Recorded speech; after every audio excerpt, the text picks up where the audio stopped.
দেখুন, রাজ্যের মুখ্যমন্ত্রীর এটা পুরনো রাজনৈতিক খেলা কৌশল এবং তার অংশই মাঝে মধ্যে তিনি বিভ্রান্তিমূলক চরম মিথ্যাচার করেন, আত্মঘাতী মিথ্যাচার করেন।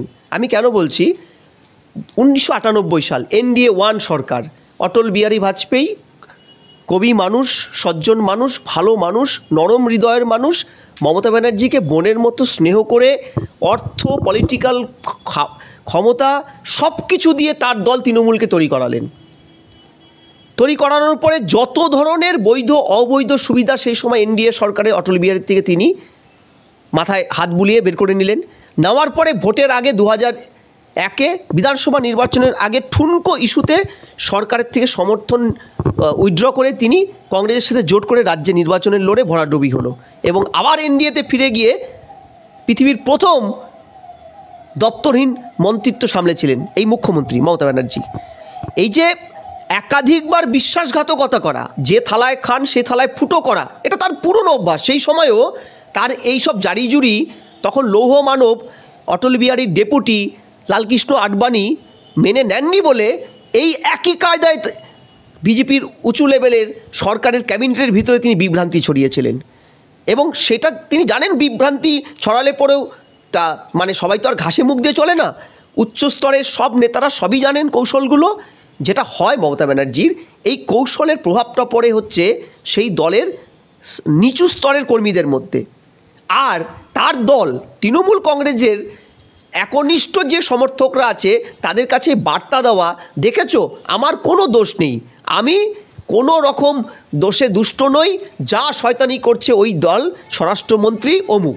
আজকে যে খেলাটা খেললেন তারপরেও, তার আগেও তিনি একটা সময় ছিল অটল বিহারী পরবর্তী মোদী সরকার, মোদী বাজে রাজনাথ ভালো, পরবর্তীকালে মোদী ভালো, তার ডেপুটি স্বরাষ্ট্রমন্ত্রী অমিত শাহ খারাপ। কেন? কারণ স্বরাষ্ট্রমন্ত্রী প্রধানমন্ত্রীর কিছু মানে থাকে, তিনি এক্সিকিউটিভ স্তরের কাজগুলো করেন, ক্যাবিনেটের প্রধান, দেশের সর্বোচ্চ প্রশাসনিক কর্তা তিনি। তার যে ব্যাপ্তি, একটা স্বরাষ্ট্রমন্ত্রীর ব্যাপ্তি আলাদা। আজকে এ রাজ্যে article 19 right of speech, right of movement যেখানে ভুল লুণ্ঠিত, আজকে একজন বর্ষিয়ান সাংসদ, এলাকার ভূমিপুত্র আদিবাসী সম্প্রদায়ভুক্ত একজন সাংসদকে যে কায়দায় মারা হয়েছে, অর্থাৎ আর্টিকেল 19 আমরা বারবার বলছি ভায়োলেট হচ্ছে, সেই কথাটা কে বলবে? তার বিরুদ্ধে হার সেকশন কে নেবে? দেশের প্রধানমন্ত্রী না স্বরাষ্ট্রমন্ত্রী? আচ্ছা বলুন তো, এই রাজ্যে তো 11 সালে মমতা ব্যানার্জি ক্ষমতায় আসার পরে যেদিন উনি ক্ষমতার ক্যাবিনেট তৈরি করেন সেদিন থেকে উনি মুখ্যমন্ত্রী, স্বরাষ্ট্রমন্ত্রী, পুলিশ মন্ত্রী। আজকে রাজ্যে যদি ল অ্যান্ড অর্ডার ফেল হয়, আপনি ফিরহাদ হাকিমকে ধরবেন, আপনি মদনকে ধরবেন, আপনি কল্যাণ ব্যানার্জিকে ধরবেন, নাকি আপনি দেবকে ধরবেন? আপনি ডেফিনেটলি মুখ্যমন্ত্রী, স্বরাষ্ট্রমন্ত্রী, পুলিশ মন্ত্রীকে ধরবেন। তারপরে যেহেতু স্বরাষ্ট্রমন্ত্রী এই বার্তাগুলো দেন, হার্স অ্যাকশানের জন্য এগোন, নাগরা কাটার ঘটনার পরে তিনি সেন্ট্রাল মিনিস্টার রিজিজুকে পাঠিয়েছেন, রিপোর্ট চেয়ে পাঠিয়েছেন SIR করার জন্য তড়িঘড়ি। যে SIRটা মমতা ব্যানার্জি বিরোধী থাকাকালীন বামফ্রন্টের বিরুদ্ধে 1 কোটি অবৈধ ভোটার নিয়ে ক্ষমতায় থাকার অভিযোগ শুধু করেননি, NRC করার দাবি করেছিলেন, SIR করার দাবি করেছিলেন। এমনকি 2003-এর SIR পরবর্তী 28 লক্ষ ভোটার নাম কেটে যাওয়ার 3.5 বছরের মাথায় 2006-এ তৎকালীন কংগ্রেস সরকারকে চাপ দিয়ে কেজি রাওকে দিয়ে একটা নতুন নির্বাচন কমিশনের ইলেকট্রাল রিভিউয়ার পদ তৈরি করিয়ে এ রাজ্যে 5.5 লক্ষ থেকে 6 লক্ষ ভোটারের নাম, 9 লক্ষ ভোটারের নাম উনি কাটিয়েছিলেন। তিনি যখন পদে ছিলেন, তিনি যখন বিরোধী ছিলেন, 16 বার এদেশে SIR হয়েছে, তার মধ্যে 15.5 বার যেহেতু কংগ্রেস সরকারে একটা বড় অংশ তো তার দাবি মেনে SIRটা হয়েছিল। এখন SIR-এর তিনি ভয় পাচ্ছেন কেন? কারণ SIR যদি হয়ে যায়, এই রাজ্যে যে কায়দায় বেআইনি ভোটার ঢুকেছে, তিনি একটা সময় দাবি তুলেছেন 2005-06-এ 1 কোটি বেআইনি ভোটার। আজকে আপনি ভাবুন, যে শহরটায় বসে আছেন তার ঢিলছোড়া দূরত্বে রাজারহাটে, আজকের রিপোর্ট, গত লাস্ট নির্বাচনের পরে এই কয়েকদিনের মধ্যে 75,000 ভোটার বেড়েছে একটা ওয়ার্ডে। আপনি কল্পনা করতে পারছেন? এই যে ভয়ানক কালীগঞ্জের নির্বাচনের আগে শুধুমাত্র গ্রস একটা সাধারণ ক্যালকুলেশনে 9 থেকে 10 হাজারের ভোটারের নাম কাটা চলে গেছে। আজকে এক একটা বুথ পিছু 300 করে ভোটার বেড়েছে এবং 80,000-এর উপরে বুথ, তাহলে কত লক্ষ ভোটার বেআইনি বেড়েছে, কত মৃত ভোটার কালীগঞ্জের নির্বাচনে, সেটা আমরা চোখে দেখে ফেলেছি। এসআইআর যদি হয়, মমতা ব্যানার্জি জানে প্রধান বিরোধী দল এবং শাসক দলের মধ্যে যে 7% ভোটের ডিফারেন্স, অর্থাৎ সার্বিকভাবে সংখ্যাটা 42 থেকে 43 লক্ষ, এই মার্জিনটার একটা বড় অংশ ভূতরে ভোটার আর অনুপ্রবেশকারী ভোটার। শাসক দল এই ভোটটা করায়, ম্যানিপুলেট করে। এই ভোটটা 1 থেকে 1.5 কোটি ভোটারের নাম যদি কাটা চলে যায়, বেরিয়ে যায়, সাতরাদির থেকে শুরু করে আজকে লাভলি খাতুনরা যদি বেরিয়ে যায়, এই সরকার কোনোভাবেই 26-এ আসবে না। মমতা ব্যানার্জি দেওয়াল লিখনটা পড়ে ফেলেছেন। তাই তিনি যেন তেন প্রকারের প্রথমে আমি এসআইআর হতে দেবো না দাবি তুললেন, তারপরে উনি বুঝলেন এটা কনস্টিটিউশনাল ম্যান্ডেট, আটকানো যাবে না।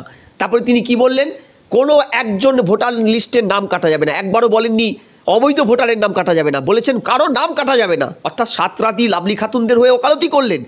তারপরেও যখন দেখলেন তাতেও কিছু হচ্ছে না, তারপরে ভুয়ো বিএলআরও, অস্থায়ী কর্মীদের, নিতাই চাঁদ পাত্রদের মতন তৃণমূল কর্মীদের বিএলআরও সাজিয়েও একটা চেষ্টা করলেন, পারলেন না। এখন যখন দেখলেন রণংদেহী রূপ নিয়েছে কেন্দ্রীয় নির্বাচন কমিশন, তখন তিনি এই লাস্ট খেলাটা খেলতে চাইছেন, ডিভাইড অ্যান্ড রুল করো, ভিতরে প্রবেশ করো, এমন একটা বিভ্রান্তি ছড়াও যে অমিত শাহ ইচ্ছা করে নির্বাচন কমিশনকে হাতে পুতুল বানিয়ে নিয়ে এগুলো করছে। তার টার্গেট প্রধানমন্ত্রীর পদটা, তার টার্গেট তার নেতৃত্বে সম্পূর্ণ বিজেপি, বিভিন্ন রাজ্যে বিজেপির সরকার তৈরি করা। তিনি মোদির এগেনস্টে ভিতরে ক্ষমতা দখলের চেষ্টা করছেন। এই যে বিভ্রান্তিটা, এইটা কিন্তু মমতা ব্যানার্জির পুরনো খেলা। আপনি লাস্ট আমি বলছি, গত লোকসভা নির্বাচনের আগে কংগ্রেসের ভেতরে ভাঙন ঢুকিয়ে দিয়েছিল, গান্ধী পরিবারের ঘরের ভিতরে। হঠাৎ করে এই আপনার এখন যিনি মল্লিকার্জুন খাড়গের নামটা তিনি প্রস্তাব করে দিলেন সর্বভারতীয় সভাপতি হিসাবে। এইটা তার দীর্ঘদিনের খেলা। এই এখতিয়ারের বাইরে গিয়ে তিনি যে কৌশলটা নেন বারবার, এই কৌশলটা পলিটিক্যাল। এই কাছেই আছে, এসআইআরটা হলে পরে ব্যাপক ভোটার লিস্টের নাম কাটা যাবে। মমতা ব্যানার্জি এই সিঁদুরে মেঘটা দেখতে পেয়েছেন, তাই তড়িঘড়ি এই ধরনের স্টেটমেন্টগুলো দিয়ে যাচ্ছেন। কাল যদি উনি আবার বলে বসেন মোদি খারাপ, অমিত শাহ খারাপ, গডকরি ভালো, তাতেও আপনারা বিস্মিত হবেন না। এই খেলাটা তিনি খেলতেই থাকবেন। এবং আপনি একটু আগে বললেন যে উত্তরবঙ্গের ভূমিপুত্র খগেন মুর্মুর ওপর যেরকম পৈশাচিক আক্রমণটা হয়েছে, তারপরেই কিন্তু দেখা যাচ্ছে যে মমতা সরকারকে রীতিমতো ওয়ার্নিং দিয়েছেন রাজ্যপাল যে 24 ঘন্টার মধ্যে যদি পদক্ষেপ না হয় তাহলে সংবিধান অনুযায়ী ব্যবস্থা করা হবে। অথচ তিনি আবার বলছেন যে রাষ্ট্রপতি শাসন নিয়ে তিনি নাকি কোনো রকম কথাই তার সঙ্গে কোনো কথা হয়নি দ্রৌপদী মুর্মুর। এখন বিষয়টা হচ্ছে যে তাহলে সাধারণ মানুষ কোনটা বিশ্বাস করবে? মানে কেন্দ্র কোনো কড়া পদক্ষেপ, এত কিছু ঘটনা ঘটে যাচ্ছে তারপরেও নিচ্ছে না। আর কত রক্ত দেখলে বা আর কতগুলো প্রাণ গেলে আজকে কেন্দ্রের মনে হতে পারে যে না, এই রাজ্যে রাষ্ট্রপতি শাসন দরকার, এই রাজ্যের মানুষ এখন একেবারে বিপন্ন, নাকি বড় কিছু হতে চলেছে, বড় কোনো পদক্ষেপ কেন্দ্র নিতে চলেছে বলে মনে করেন? দেখুন, আমি যখন মাননীয় সাংসদের উপরে হামলা হয় নর্থ বেঙ্গলে প্রেজেন্ট, এক প্রকারে বন্দি দশায় প্রাণ হাতে নিয়ে আমি কলকাতায় এসে হাজির হয়েছি। হয়তো বেঁচেও ফিরতে পারতাম না যদি কেন্দ্রীয় বাহিনী এনডিআরএফ আমাদের কোনো উদ্ধার না করতো। প্রশ্নটা হচ্ছে যে মরুদ্যান, যে শ্মশান তৈরি করে ফেলেছে রাজ্যে, সত্যি তো এর সেন্ট্রাল গভর্নমেন্টের স্বরাষ্ট্রমন্ত্রী, দেশের প্রধানমন্ত্রী, তাদের তো ন্যূনতম সাধারণ মানুষের প্রতি দায়বদ্ধতা এবং তার দলের প্রতি দায়বদ্ধতা, তার দলের নেতাদের প্রতি দায়বদ্ধতা কোথায়? মানুষ এখন এই প্রশ্নটা করছে। বিশ্বাস করুন, তৃণমূলের কিছু সৎ নেতাও এই প্রশ্নটা করছে, আর নিতে পারছি না এই দলটাকে, আমার দলটাকে। প্রশ্নটা হলো, এটা কি নিতান্তই ইনঅ্যাভয়েডেবল পলিটিক্যাল কম্পালশন, যেটা বাংলা অর্থ অনিবার্য রাজনৈতিক একটা বোঝাপড়া তৃণমূলের সাথে কেন্দ্রীয় বিজেপির, নাকি বৃহত্তর কোনো কিছু হতে যাচ্ছে আগামীতে? সত্যিকারের রাষ্ট্রপতি শাসন কিন্তু কেন্দ্র সরকারের হাতেও নেই। তারা রেকমেন্ড করতে পারে। সুপ্রিম কোর্ট যেভাবে বেঁধে দিয়েছে তাতে 356 ধারাটা অত সোজা বিষয় নয়, আপনাকে সুপ্রিম কোর্টে কনভিন্স করতে হবে।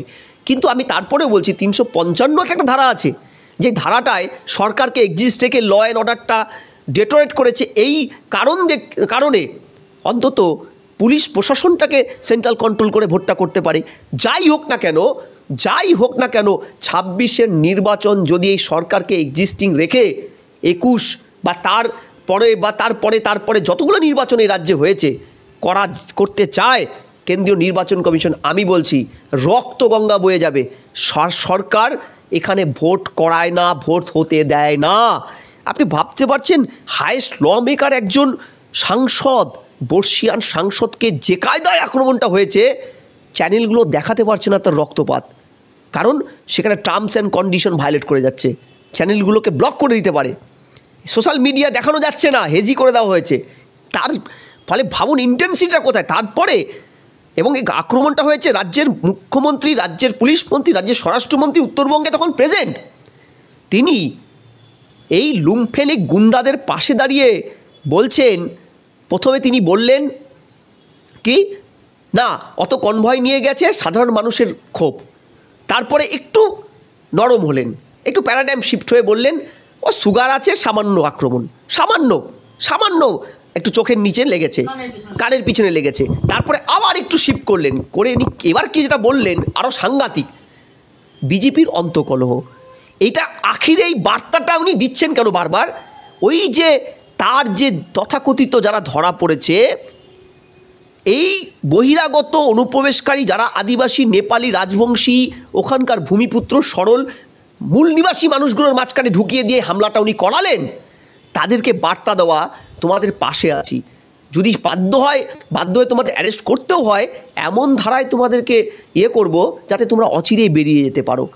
রাজ্যের মুখ্যমন্ত্রী, পুলিশ মন্ত্রী যদি এই কথাগুলো বলেন, আচ্ছা বলুন তো পৃথিবীর কোন সরকারের পুলিশের মানে ধরে কটা মাথা আছে যে এই গুন্ডাদের বিরুদ্ধে হার্স অ্যাকশন নেবে? আজকে এফআইআরে যেখানে আদিবাসী একটা বর্ষিয়ান সাংসদের উপরে হামলা হয়েছে, STSC অ্যাট্রোসিটিস অ্যাক্ট অনুযায়ী ম্যাজিস্ট্রেট লেভেলে তদন্ত হয় এটা, সেখানে এফআইআরটা দেখুন, এফআইআরে খুনের মামলাটা রুজু করেনি পুলিশ, যাতে অনায়াসে এরা জামিন পেয়ে যায়। তারপরে প্রথম যে দুজন অ্যারেস্ট হলো, এফআইআরে তাদের নাম নেই।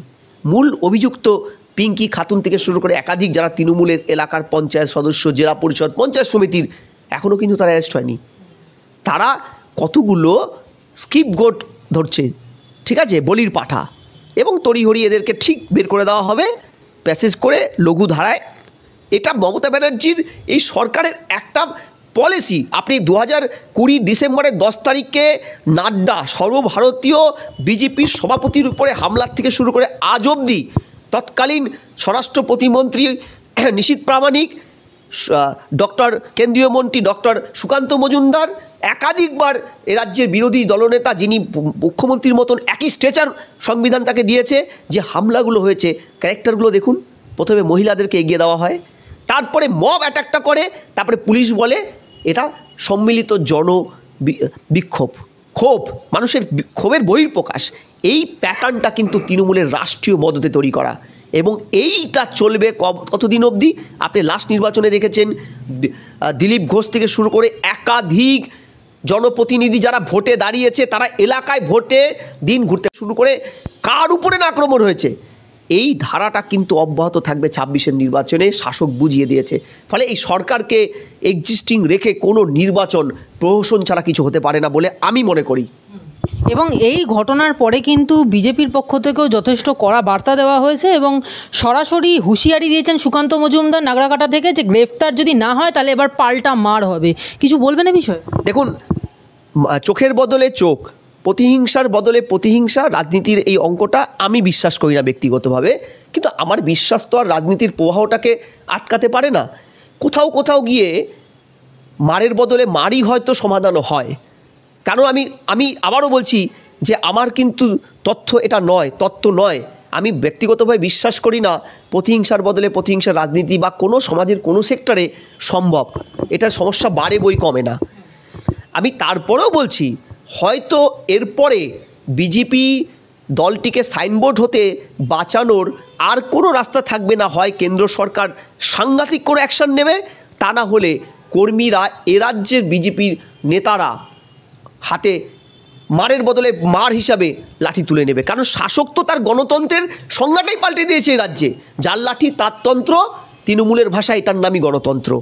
এটা যদি রাজ্যের তথ্য হয়ে থাকে, আর কেন্দ্র যদি চুপচাপ এইভাবে শীত ঘুমে একের পর এক নির্বাক দর্শক সাক্ষী গোপালের ভূমিকা নেয়, তাহলে হয় আপনি বিজেপি বা অন্য বিরোধী দল করা ছেড়ে দিয়ে ঘরে বসে পড়বেন, শাসক যা করবে 294টা সিট তারাই জিতবে, একটা তালিবানি রাজত্ব কায়েম করে রাখবে। আমাদের মতন সাধারণ মানুষ যাদের রুজি রোজগার থেকে শুরু করে নিত্য দৈনন্দিন জীবনে একের পর এক তৃণমূলের মাফিয়া রাজত্ব কায়েম হয়ে যাবে, ঘরে ঢুকে মারবে, আমাদের মায়ে বোনদেরকে তুলে নিয়ে যাবে। অ্যাপয়েন্টকে মেনে নিতে হবে, তা না হলে পাল্টা রুখে দাঁড়াতে হবে। এছাড়া তো আর কোনো রাস্তা দেখছি না। আবারও বলছি, রাজনীতিতে মারের বদলে মার সমাধান নয়, এতে হিংসা বাড়ে। কিন্তু বলুন তো, তাছাড়া কি আর কোনো রাস্তা বাকি আছে, খোলা আছে? আর কোনো রাস্তা খোলা নেই। আজকে উত্তরবঙ্গে নতুন অনুব্রত, উত্তরবঙ্গ উন্নয়ন মন্ত্রী, এককালীন বাম হারমাদের মুখ উদয়ন গুহ একের পর এক ধমকি দেয়। আরজি করে সাধারণ ছাত্রছাত্রীদের একটা গণ আন্দোলনকে রাত্রিবেলা যে কায়দায় মাথাভাঙ্গা কোচবিহার দিনহাটায় মেরে দৌড়ে দৌড়ে পেটানো হয়। আপনি ওদেরকে গান্ধীর বার্তা দিলে কি আখিরে আপনার কথাটা শুনবে? চোরায় না শুনে ধর্মের বাণী, কথাই তো আছে। ফলে হয়তো এটাই পথ, আমি জানি না। তারপরেও আমি বলছি, এই পথের বিকল্প যদি সেন্ট্রাল গভর্নমেন্ট আইন অনুরূপ সরকারের বিরুদ্ধে ব্যবস্থা নেয়, তাহলে হয়তো রাজনৈতিক হিংসাটা কিছুটা কমবে। কারণ পাল্টা প্রতিরোধ গড়ে উঠলেও তো শাসক পেটাবে। শাসকের তো আরেকটা অস্ত্র আছে, পুলিশকে লেলিয়ে দেওয়া, গাঁজা কেস দেওয়া। দেখেননি রায়গঞ্জ ওই দিনাজপুরে করণদিঘিতে একটি মেয়ে, রাজবংশী শিরুলকার সম্প্রদায়ের মেয়ে রেপ হয়েছিল, পুলিশ তারপরে তাকে বাসে বেঁধে তার বডিটা রাস্তায় টানতে টানতে নিয়ে এসেছিলো। আমরা টিভিতে ধিক্কার জানিয়েছিলাম বিভিন্ন চ্যানেলে।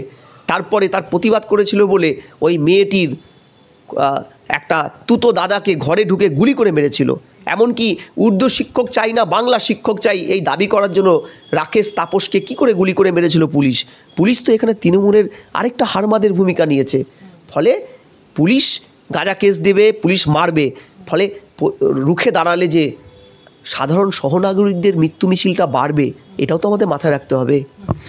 আপনারা বারবার একটা কথা বলে থাকেন যে যখনই রাজ্যে এরকম কোনো অনাচার হতে থাকে এবং মুখ্যমন্ত্রী উদাসীন ভূমিকা নেন, তখন আপনারা প্রায়ই টিভি চ্যানেলে বা অন্যান্য জায়গায় বলে থাকেন যে রোম যখন জ্বলছিল নীরো তখন বেহালা বাজাচ্ছিলেন।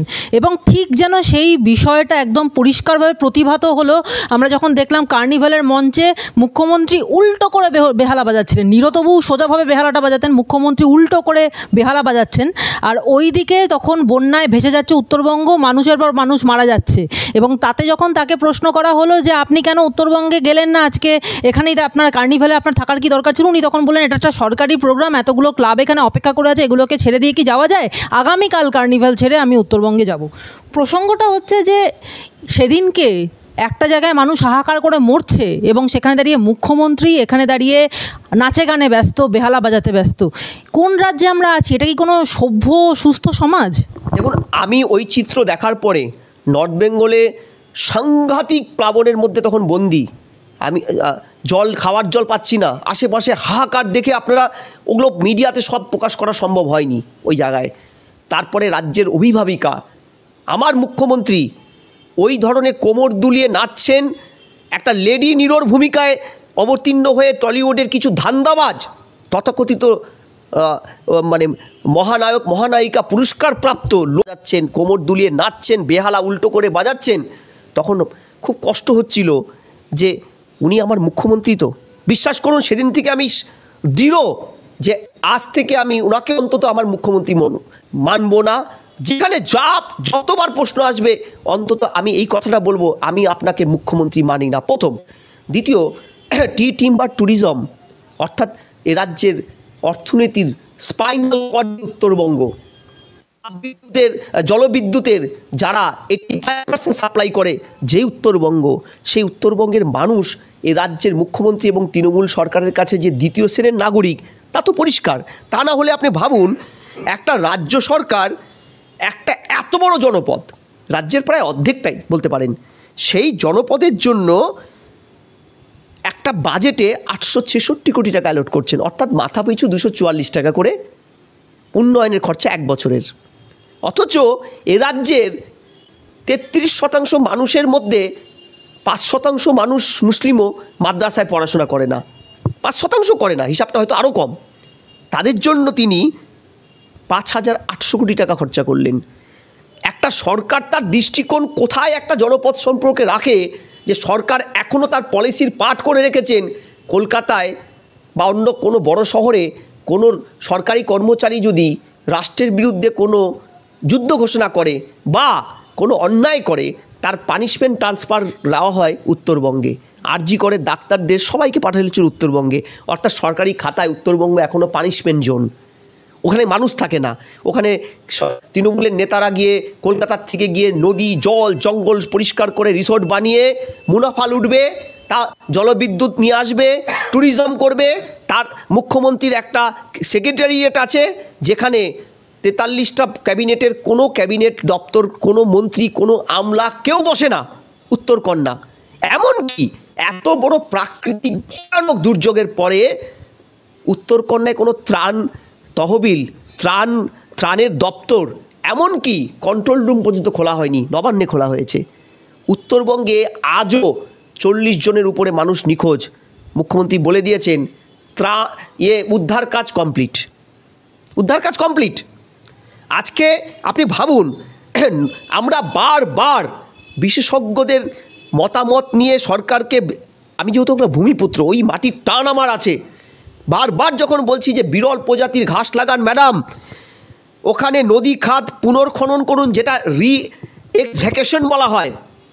নদীর বক্ষে পাহাড়ের উপর থেকে ডলোমাইটের সেডিমেন্টেশন চলে আসছে, নদী বক্ষ ফুলে উঠছে, আর ধার দিয়ে তৃণমূলের নেতারা মুখ্যমন্ত্রীর তথাকথিত আদেশকে বুড়ো আঙুল দেখিয়ে একদম বালু চুরি করে তছনছ করে দিচ্ছে।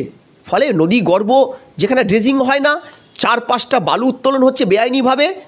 আজও মহানন্দা, বালাসনের যে চিত্রগুলো স্থানীয় পেপার দেখিয়েছে, আমি সমস্ত সোশ্যাল নেটওয়ার্কে শেয়ার করলাম ওগুলো, যে তৃণমূল নেতাদের একটার পর একটা রিসোর্ট, আমি নাম বলছি, অলোক চক্রবর্তী তৃণমূলের শ্রমিক নেতা, তিনি গুলমা চা বাগানের লেবারদের বুঝিয়েছেন আপনাদের জল খাওয়ার জন্য একটা জলের বানিয়ে দেবো আমি, এই বলে ওখানকার লিজল্যান্ড চা বাগানের মালিককে ভুল বুঝিয়ে ফরেস্ট, রেল এবং চা বাগানের ঠিক মাঝখানে একটা জমি নিয়ে রিসোর্ট বানিয়ে ফেলেছেন। একাধিকবার বিরোধী দল নেতারা, শঙ্কর দা বিধায়ক শিলিগুড়ি, তারা বারবার এটা নিয়ে চ্যালেঞ্জ করেছে, তিনি রিসোর্টটা ভাঙেননি। তৃণমূলের নেতারা যে কায়দায় বালাসন, এই যে আমি বলে দিচ্ছি দেখুন, যে আজকে তিস্তা, তোরসা, জলঢাকা, আত্রি, পূর্ণভাবা, টাঙ্গন, কুলিক, শঙ্কোচ, কালজানি, রায়ডাক, ডুডুয়া, কলি, তাতাসি নদীর চরে অবৈধভাবে যেভাবে বাঁধগুলো দখল হয়েছে, আজকে নদীর বাঁধগুলোর অবস্থায় যে জায়গায়, আজকে শিলিগুড়ির মহানন্দার চরে বাঁধের উপরে বড় বড় কলোনি, ওখানকার শিলিগুড়ি মেয়র গৌতম দেব একটা সময় উত্তরবঙ্গ উন্নয়ন মন্ত্রী ছিলেন, তিনি স্টেটমেন্ট দিয়েছেন ওই বাঁধের থেকে লোক সরানো হবে না, ওখানেও ভোট ব্যাংক, দেখুন পেপারে দিয়েছে। শুধু তাই নয়, সুইচ গেটগুলোর অবস্থা সাংঘাতিক করুন। এই বৃষ্টি কি আগে হয়নি? আমি ওখানে শৈশব, কৈশোর, যৌবন, আমার ওখানে জন্মস্থান, আমি ওখানে বেড়ে উঠেছি। জয়ন্তী, বক্সায় 29 দিন 40 দিন টানা বৃষ্টি দেখেছি, পায়ের পাতার ভেজানোর মতো জলটাও দাঁড়ায়নি। কারণ পাহাড়ে বৃষ্টি হবে, এটাই তো স্বাভাবিক, বৃষ্টির ছায় জঙ্গল, ওটা জলটা ড্রেনেজ করে বেরিয়ে যাবে। আজকে ওখানে নদীর পার, যেটা এমব্যাঙ্কমেন্ট সিস্টেম, শূন্য, ফ্লাড শেল্টার বা ত্রাণ পুনর্বাসন নেই। আজকে জলপাইগুড়ির থেকে ময়নাগুড়ি বা ময়নাগুড়ি থেকে জলপাইগুড়ি আসার পথে 2 কিলোমিটার তিস্তা ব্যারেজের জায়গাটা চওড়া, বাকি তিস্তাটা এত সরু যে ওই সরু রাস্তা দিয়ে জল প্যাসেজ গেলে বেশি হলে তাহলে ধারণ ক্ষমতা উপচে পড়ে আশেপাশে গ্রাম ভেসে যায়। আজকে নদীর শেল্টার থেকে 3-4 কিলোমিটার দূরে বসতি স্থাপন করার কথা, তৃণমূলের নেতারা পয়সার বিনিময়ে নদীর চর বিক্রি করে দিয়েছে। আমার কথা নয়, ওখানে 150টার কাছাকাছি নদী, আপনি প্রত্যেকটা চিত্র একই রকম। শুধু তাই নয়, বারবার আমরা বলছি তিস্তা ব্যারেজের সাথে যুক্ত ফিরার ক্যানেল, কৃষি ক্যানেলগুলোকে ভারসাম্যযুক্ত করুন, করেনি। দ্বিতীয় একটা তিস্তা ব্যারেজ করার কথা, আপনি দ্বিতীয় ফারাক্কা করলেন, দ্বিতীয় হাওড়া ব্রিজের মতো না একটা ব্রিজ করে দিলেন। উত্তরবঙ্গের মানুষ কি এতটাই ফেল না? আমরা কি সাদেই তালে, আমরা কি সেই কথাটা বারবার রিপিট করি যে আমরা নর্থ বেঙ্গলের নই, নর্থ বেঙ্গলের নেই বাংলার বাসিন্দা। আজকে রাজ্য সরকার তাই বারবার বুঝিয়ে দিচ্ছে। আপনাকে আমি বলছি যে এই যে উত্তরবঙ্গ উন্নয়নের কথা আপনাকে বলছিলাম, আজকে 2025-26 অর্থবর্ষে এই সরকার 150টার কাছাকাছি নদীর বাঁধ নির্মাণের জন্য কয় টাকা দিয়েছেন আপনি ভাবেন? 38,70,00,000 টাকা, অর্থাৎ এক একটা নদী পিছু 50,000 টাকা করেও টাকা পায়নি। এটা হচ্ছে সার্বিক চিত্র। আজকে ভুটান সরকার বলছে তাদের টালা জলবিদ্যুৎ প্রকল্পে যান্ত্রিক ত্রুটির জন্য বাংলায় জল ঢুকবে, তারা সতর্কতা দিয়েছে, পশ্চিমবঙ্গ সরকার শোনেনি। শুধু তাই নয়, উত্তরবঙ্গে 5টি জেলায় ভয়ানক বৃষ্টি হবে, এই কথাটা আঞ্চলিক 30/9/2026 ও আঞ্চলিক অধিকর্তা আলিপুর আবহাওয়া দপ্তরের হাবিবুর রহমান বিশ্বাস পরিষ্কার বলেছিল রাজ্য সরকারকে 5টি জেলা এবং দিনাজপুরে 2 তারিখ, 3 তারিখ, 5 তারিখে ভয়ানক বৃষ্টি হবে। শুধু তাই নয়, ভূমিধসের আগাম সতর্কবার্তা দিয়েছিল। শুধু তাই নয়, যে আপনার আলিপুর আবহাওয়া দপ্তরের সরিষ বন্দ্যোপাধ্যায় একই কথা বলেছিল 2 তারিখে। তারপরে ভারত সরকারের নোডাল এজেন্সি ভূমিধসের geological survey of India GSI, তাদের ডেপুটি ডিরেক্টর শৈবাল ঘোষ 4 তারিখ ঘটনাটা হওয়ার অন্তত 12 ঘন্টা আগে বলেছিল ব্যাপক ভূমিধস আসতে চলেছে। রাজ্য প্রশাসন কানে তুলো দিয়ে কলকাতায় নাচানাচি করছিল রাজ্যের মুখ্যমন্ত্রী কোমর দুলিয়ে। আজকে অতগুলো প্রাণ চলে গেল, এক একটা পরিবারের কেউ নেই, ভেসে চলে গেছে, অজস্র বন্য প্রাণী ভেসে গেছে। আমার পরিচিত 2 জন মাথাভাঙ্গায় বুনো শুয়োরের হামলায় মারা গেছে লাস্ট 48 ঘন্টায়। রাজ্য কি করছে? হাজার হাজার গাছ, কালো লাল শিরীষ, সাদা শিরীষ ভেসে বাংলাদেশে চলে গেল। কাদের জন্য? এই গাছগুলো কোথায় ছিল? কারা কেটেছিল? এলাকার ভূমি, বড় গাছ কারা চুরি করছে? বালু গাছ থেকে শুরু করে ওখানকার অবৈধ বোল্ডার থেকে শুরু করে ডলোমাইট, সমস্ত বেআইনি কারবার আজকে তৃণমূল নেতারা ওখানে এমনভাবে করছে। কিছুদিন আগে একজন কাউন্সিলর সল্টলেকের, যিনি একজন প্রোমোটারকে মেরেছিল বলে পুলিশ তাকে খুঁজে পাচ্ছিল না, পরে আমরা জানলাম উত্তরবঙ্গের আদিবাসীরা তৃণমূলের এক কাউন্সিলরের বিরুদ্ধে ক্ষোভ জানাচ্ছে, তাদের জমি, আদিবাসী জমি কেনা যায় না, দখল করে ওখানে রিসোর্ট বানিয়েছে। পরে জানলাম কলকাতার সেই কাউন্সিলর ওখানে রিসোর্ট বানিয়েছে আদিবাসী জমি দখল করে। এই একের পর এক আদিবাসী জমি দখল করে নদী, জল, জঙ্গলকে সাফ করে রিসোর্টের পর রিসোর্ট হচ্ছে। কার বঙ্গলি হলেন মুখ্যমন্ত্রী জানেন না? আজকে উনি ঠিক বলেছেন একটা জায়গায় যে ম্যানমেড বন্যা, আমরা বলছি হ্যাঁ ঠিক বলেছেন ম্যাডাম, ম্যান নয় ওমেনমেড বন্যা, আপনি এই বন্যাটা তৈরি করেছেন উত্তরবঙ্গে, আজকে তার জন্য উত্তরবঙ্গ ভেসে যাচ্ছে, বাস, এছাড়া কিচ্ছু না। আর সেটা বাঁচাতে আপনি কখনো বলছেন বহিরাগত জল, কখনো বলছেন নেপাল ভুটান দায়ী, আর কখনো বলছেন সমতল থেকে ডিবিসির জল পাহাড়ে উঠে গিয়ে পাহাড় ভাসিয়ে দিয়েছে। এই যে তত্ত্বগুলো আওড়াচ্ছেন, ভূগোল বিজ্ঞানকে বুড়ো আঙুল দেখিয়ে আওড়ে যান। আপনি তো আমরা জানি আপনি ক্ষমতার অপপ্রয়োগ করতে পারেন, কিন্তু দায়িত্ব নিতে পারেন না। পাওয়ার উইথাউট রেসপন্সিবিলিটি, এটাই আপনার সার্বিক সত্তার রূপ। উত্তরবঙ্গে যে এই বিপর্যয়টা হলো, এরকম ভয়াবহ বিপর্যয়, তাতে রাজু বিস্তা তিনি উত্তরবঙ্গের এই ঘটনাকে নিয়ে স্টেট ডিজাস্টার ঘোষণার আর্জি জানিয়েছেন এবং দার্জিলিংয়ের সাংসদ তিনি রাজু বিস্তা, এবং তিনি এই বিষয়টাকে নিয়ে যখন মুখ্যমন্ত্রীর কাছে স্টেট ডিজাস্টারের জন্য আর্জি জানিয়েছেন, তখন পাল্টা মুখ্যমন্ত্রী মমতা বন্দ্যোপাধ্যায় প্রশ্ন তুলছেন যে মহাকুম্ভেরটা কি বিপর্যয় ছিল না? কার সাথে কার মেলাচ্ছে ভাবুন। প্রাকৃতিক দুর্যোগ আর প্রশাসনের গাফিলতি দুটো এক। আজকে দার্জিলিং, পুলবাজার, জোরবাংলো, সুকিয়াপুকুরি, কার্শিয়াং, মিরিক, রংদি, রংলিয়ন, এদের ভূমিধস নামবে অ্যাটলিস্ট 24 ঘন্টা আগে বলা হয়ে গেছে, প্রশাসন কিচ্ছু করেনি। আজকে স্টেট লেভেল ডিজাস্টার ঘোষণা কেন রাজু বিস্তা করতে বলেছে? স্টেট লেভেল ডিজাস্টার ঘোষণা হলে যে আর্থিক বেনিফিটটা তার 75% কেন্দ্র দেয়, ভাবতে পারছেন? আজকে এসডিআরএফ ফান্ড 75% কেন্দ্র দেয়। এসডিআরএফের ওয়েবসাইটটা ভালো করে চেক করুন। রাজ্যকে একাধিকবার সতর্ক করার পরও কোনো হার্স মেজার্স নিয়েছে পরিবেশ বাঁচাতে? নেয়নি। আজকে উত্তরবঙ্গে যখন 10 মিনিটের ঝড় হয়েছিল বছর 2 আগে মালবাজারে, আমরা দেখেছিলাম 5000-এর উপরে বাড়ি ভেঙে পড়েছিল। আমরা দেখেছিলাম চা সুন্দরী প্রকল্পের নামে কি সুন্দর তৃণমূল টাকা লুটেছে, কোনো আদিবাসী শ্রমিক ওখানে বাড়ি পায়নি। আজকে এই চিত্রগুলো এই প্রাকৃতিক দুর্যোগ হওয়ার পরে আমরা জানতে পারি উন্নয়নের নামে মুখ্যমন্ত্রীরা বারবার বলেন পাহাড় হাসছে, মুখ্যমন্ত্রীরা বারবার বলেন আমি উত্তরবঙ্গকে সুইজারল্যান্ড বানিয়ে দিয়েছি। আজকে এই সুইজারল্যান্ডের আজকে এমন রসা কেন? এক রাত্রিতে 4 ঘন্টা বৃষ্টি হওয়ার পরে ম্যাডাম থেকে 60টা লোক ভেসে চলে গেছে, বন্যপ্রাণী ভেসে চলে গেছে, আপনার উন্নয়নের ফানুস ফেটে গেছে। আপনি ওখানে পৌঁছতে পারেননি, বিরোধীরা পৌঁছেছে, তারপরেও তাদের ত্রাণ দেওয়ার পরিবর্তে প্রাণ হাতে নিয়ে পালিয়ে আসতে হয়েছে আপনার জল্লাদ বাহিনীর আক্রমণের শিকার হয়ে। কোথায় আছি আমরা বলুন তো? এই রাজ্য, এই পরিবর্তনটাই আপনি চেয়েছিলেন।